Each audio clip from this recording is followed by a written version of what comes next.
We're at Imola. It's looking beautiful. It's in the spring. Ambient temperature's still very cool. So it was jackets on the pit wall. It was long sleeve undershirts for the mechanics in the garage. And for the engineers involved with the cooling of these incredibly complicated hybrid Formula One cars, it was, wow, yeah, back to normality, kind of. So I don't think we'll see any of the issues that we saw in Bahrain in that particular area. But it was an interesting day because the question marks in my mind were, where are Ferrari going to be at Imola? There's always this thing about, well, it's Italy, Ferrari should go well. Well, easy to say that, much more difficult to reproduce the results these days.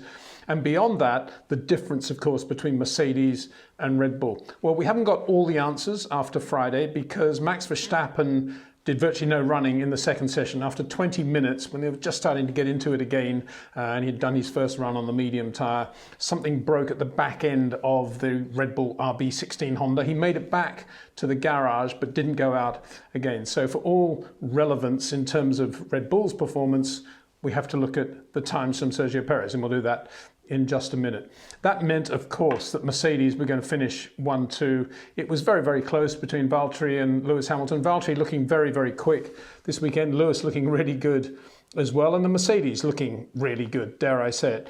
We'll get onto that again in a minute because there's a lot of interesting stuff going on around tyres. But let's just get back to Ferrari, who had, looked really impressive all day. It started with Carlos Sainz being very quick out of the box, as he usually is on a slightly dusty, grimy circuit where there's not a lot of grip. We saw this Carlos Sainz car control, about which we speak often, and he looked fabulous in the car. The car looked great, and yes, he was P1 when they were initially out on the hard tyre. Then, of course, the track picked up a little bit of grip, and the soft tyre came into play towards the end. But nonetheless, Carlos was always there. Having said that, it wasn't a good morning for his teammate, Charles Leclerc, who did very, very few laps. Indeed, for the first 40 minutes of FP1, he was sitting in the garage while they're doing something to his car. They did get him out towards the end, and straight away on the soft tyre, he was really quick, a little bit quicker than Carlos, as it happened. So we went into the second session thinking, wow, Ferrari really do appear to be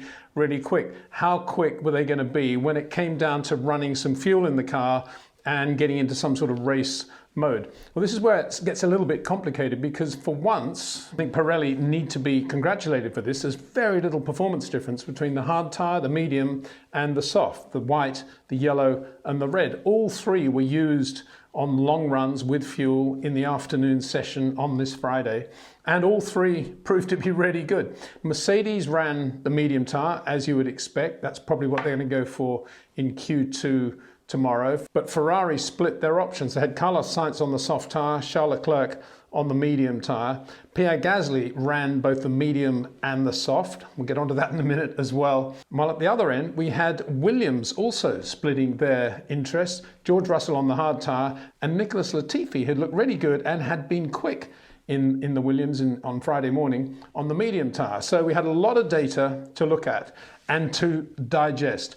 You can see the overall lap times easily. You can just get online and see how they ended in FP2 on Friday at Imola. But here I think we need to look at where they were at when they were running these race setups with fuel on board and who was running what tyre and how they went. First of all, let's look at the results based on those long runs. The quickest lap time when they were doing long runs was Charles Leclerc in the Ferrari 18.9. He was on the medium tyre right at the end of FP2 with about 10 laps on that tyre. He went off coming into the last corner. It's a double apex left. He went in and it was just one of those typical, I run out of grip here, and just slowly ran across the runoff area and hit the tyre wall on the outside, damaged the right front of the car, but not the chassis. So nothing particularly serious there. But he did an 18.9 during his long run on the medium tyre, and that was a tenth of a second quicker than the Mercedes. Specifically, Lewis Hamilton did a 19.0 on the medium tyre as well. Does this mean that Ferrari are out there to beat and can beat Mercedes this weekend? Well, it's a difficult circuit on which to follow another car. We've seen that so many times at Imola in the past. Remember that massive duel between Michael Schumacher and Fernando Alonso so long ago. It was so difficult for Fernando to get the right pass on Michael. He did eventually, and that's what made it such a great Grand Prix. So it will all come down to how they perform on the soft tyre in Q3, assuming all the top runners get through to Q3, of course. Here we have to say that Max Verstappen, as I say, was in the garage throughout all this period, so we don't have any data from him. What we can say is that Max was right there with the Mercedes in FP1 on Friday morning, and in the afternoon you've got to assume that he would have been right there or thereabouts as well, maybe even quicker. We don't know, we'll have to wait until tomorrow for that. But anyway, Charles Leclerc, Ferrari, P1, 18.9, very impressive. Lewis Hamilton, 19.0, I'm looking down at the lap times here. And then similar time, identical time really, on the medium tyre, Pierre Gasly in the Alfa Tauri Honda, the car that looks so good also in Bahrain. Really, really good lap from him. As I say, he ran both the soft and the medium. On the soft tyre, he did two 19.9s, he did a 20.0, it's a pretty good run as well, then he did 20.2. Then he came in, went to the medium, 20.6, 19.2, 19.0. Really impressive. That was the second last lap of his second long run, if you like. And also, therefore, you've got to say, great reliability again from the AlphaTauri Honda. So very impressive performance from Pierre Gasly, very well driven as well. Valtteri Bottas, 19.1, he looked really good. He was really quick in the morning. I think it's P1 in the morning, and he looked very good as well on the medium tyre. And Mercedes in general, as I say, looking to have a little bit more balance for the grip level they've got. So looking strong this weekend for both cars. Here's the relevance to Red Bull. Sergio Perez, 19.4. He was on the medium tyre. You'd kind of expect Red Bull to run the medium tyre as well. 19.4 right at the end of his run. A good run. He did a few brackets of 2 quick laps, a slow lap, 2 quick laps, a slow lap. Finished with that 19.4. And if you think Max Verstappen 2-3 tenths probably, you're looking at a 19.1, 19.0. You're looking at Max being right there as well. So Sergio finished P5, and then behind him, Carlos Sainz, who was on the soft tyre for Ferrari. And it was a long, long run that Carlos did on the soft tyre. So that just shows that teams can run with confidence in Q2 with a soft tyre tomorrow, if that's how they feel they need to be, knowing that they've got a tyre that's going to take them into the race. So Carlos Sainz did a 19.7. He did a 19.6 and 19.7 on the soft tyre quite early in the run, but he was doing a 20.0 towards the end. So they weren't really going off. And that is compared, just to remind you, 18.9 from Charles Leclerc with the medium tyre. So Carlos Sainz 19.6, and then underlying again the speed of the AlphaTauri Honda, Yuki Tsunoda, another great day for him. He had one off early on, didn't matter at all. Did a 19.9, but he was really quick on the soft tyre. Like Carlos Sainz, 20.2, 20.2, 20.3, 19.9 in the other AlphaTauri. So looking really good, and Yuki just belying his inexperience, belying his age, just settling into this team in a way that you very rarely see with young drivers. Very, very impressive. He did a 19.9, but who also did that 19.9? George Russell in the Williams. Williams looked really good in the morning too, with both Nicholas Latifi and George going well. Nicholas was really quick early on when there wasn't much grip on the circuit. He ran the medium, as I say. So George did 3 laps in 19.9 towards the end of his run on the hard tyre. So George will be going into this race feeling really comfortable, looked really good and sharp in the car, as did Latifi. Latifi on the soft tyre at the when he was doing his long runs, did a 20.5, 20.6, 20.5, and as I say, George doing 19.9. But when they're on the same tyre, they seem to be within about a tenth of one another for the first time ever. George Russell, Nicholas Latifi. Although we'll have to see how that works out again tomorrow for obvious reasons.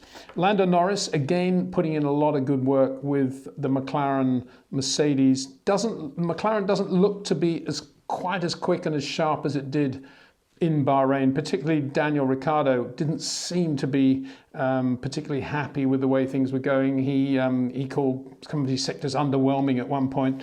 20.2 from Lando on the soft tyre. Compare that with Yuki Tsunoda's 19.9. And you see what I mean. There appears to be about 2 tenths difference there. Although I was intrigued when a graphic came up on the world feed, which was the sort of accumulated lap times according to the data recorded by the electronic timing based on tyres they're running, which had Lando actually surprisingly quick at P7, just behind Sergio Perez and ahead of Yuki Tsunoda. I don't get that, but who am I to say that? I mean, to my eye and everything that I saw today, Yuki Tsunoda looked to be quicker both on the soft tyre and in race conditions than Lando Norris. So I think McLaren not quite there at the moment. But what you can say is that Alfa Romeo is still much, much better than they were last year. The much improved Alfa Romeo, we've got the video there we did with Scarbs beginning of last week. Antonio Giovinazzi 20.0, so that's almost right up there in Yuki Tsunoda territory. Really good lap from Antonio Giovinazzi, and again, he wouldn't be doing that unless the car had a really good feel to it, lots of grip and good balance as well. Kimi Raikkonen 20.7, and he was on the soft tyre, Antonio on the medium tyre and quicker. So that's interesting as well, isn't it? And let's look at Alpine now. And there's a video we've just done recently on the Alpine as well, explaining why they have such a bulgy, large engine cover. It's that water radiator that sits above the engine. Esteban Ocon was on the medium tyre. Fernando Alonso, who looked good again in the car, was on the soft tyre. Fernando 20.4. And Esteban Ocon 20.2. So again, kind of mirroring what we've seen in other teams, that the medium tyre, certainly towards the end of the run, quicker than the soft tyre, but both of them having longevity. And that is impressive, as I say, from a Pirelli point of view. Overall, it was a day that you could say belonged to Mercedes, but a big question mark because Max had that problem. Tomorrow, it is going to be incredibly close, partly because I think the spread of Pirelli tyres is doing the job. It's doing an amazing job. And because of that, and because of the nature of the circuit, it is going to come down to qualifying probably, because it's going to be difficult to get close to other cars and therefore to overtake. So going to be a good one. Let's see what happens then.